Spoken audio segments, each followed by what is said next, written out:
Assalamualaikum warahmatullahi wabarakatuh. Salam sejahtera untuk teman-teman semua di manapun Anda berada. Perkenalkan, nama saya Julianda Baumanlalu. Ini merupakan vlog pertama saya.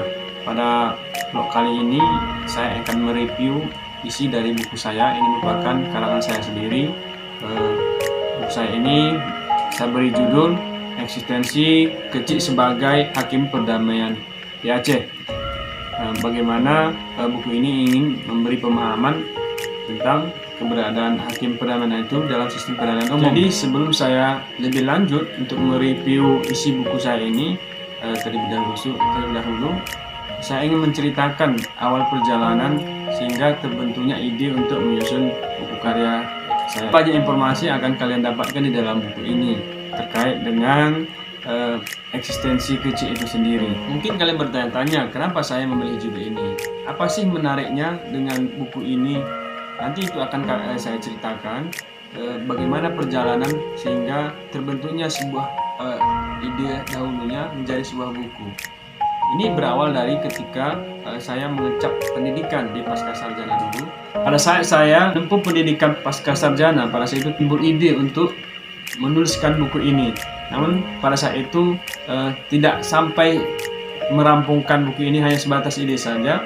Karena mungkin pada saat itu ada kesibukan tersendiri, sehingga beberapa bulan kemarin baru saya untuk termotivasi untuk merampungkan buku ini. Kira-kira perjalanan singkatnya. Jadi menariknya judul ini saya angkat menjadi sebuah buku, di mana judulnya itu Eksistensi Ngecik atau Kepala Desa sebagai Hakim Perdamaian di Aceh.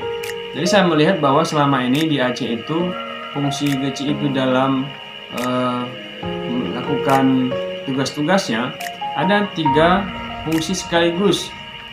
Sebelumnya pada saat mengecap pendidikan di Fakultas Hukum dan Pascasarjana, saya teringat bahwa di dalam teori Montesquieu, seorang filsuf kenegaraan terkenal itu, yang membagi secara keilmuan itu ada 3 bentuk pembagian kekuasaan dan dilaksanakan oleh badan yang terpisah, yaitu teori Montesquieu yang pertama itu kekuasaan eksekutif, kekuasaan legislatif, dan kekuasaan yudikatif. Ketiga kekuasaan ini sebenarnya dilaksanakan oleh badan yang berbeda atau orang yang berbeda. Namun saya melihat fenomena bahwa Ngecik di Aceh itu melaksanakan 3 fungsi ini sekaligus. Selain dia sebagai pelaksana kekuasaan eksekutif, yaitu sebagai kepala pemerintahan di desa, juga dia berfungsi sebagai pelaksana fungsi legislasi, yaitu menetapkan peraturan-peraturan di desa atau resam, peraturan yang menjadi aturan di desa atau di kampung. Yang ketiga, dia juga berfungsi sebagai hakim perdamaian, yaitu fungsi pelaksanaan yudikatif. Dia berfungsi sebagai hakim dalam melaksanakan perdamaian di dalam peradilan adat di kampung atau di desa. Nah, itulah ide awalnya saya menganalisa bahwa ternyata teori Montesquieu yang sudah saya pernah pelajari di bangku kuliah itu ternyata ada sedikit perbedaan fenomena yang terjadi di Aceh itu, dan ini menarik sekali. Sehingga itu awalnya saya kaji secara analisis hukumnya, saya kaji secara peraturan perundangan, bagaimana sebenarnya fenomena ini, apakah bisa dikaji secara hukum, apakah sesuai dengan yang terjadi kaidah-kaidah hukum adat di Aceh.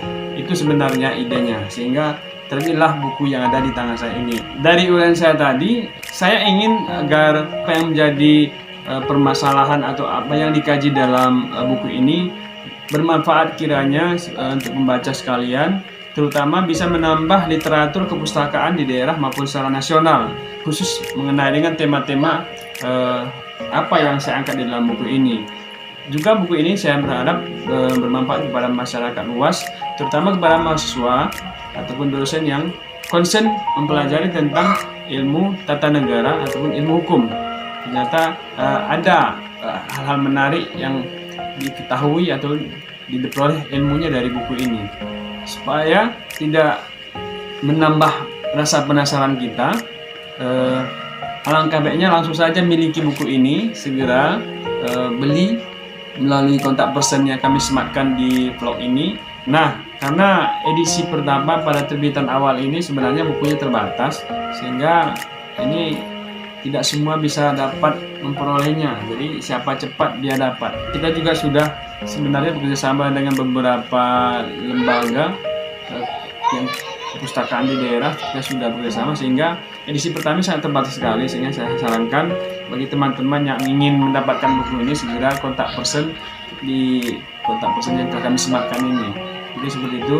Terima kasih, mudah-mudahan semoga ini bermanfaat untuk teman-teman sekalian. Wassalamualaikum warahmatullahi wabarakatuh.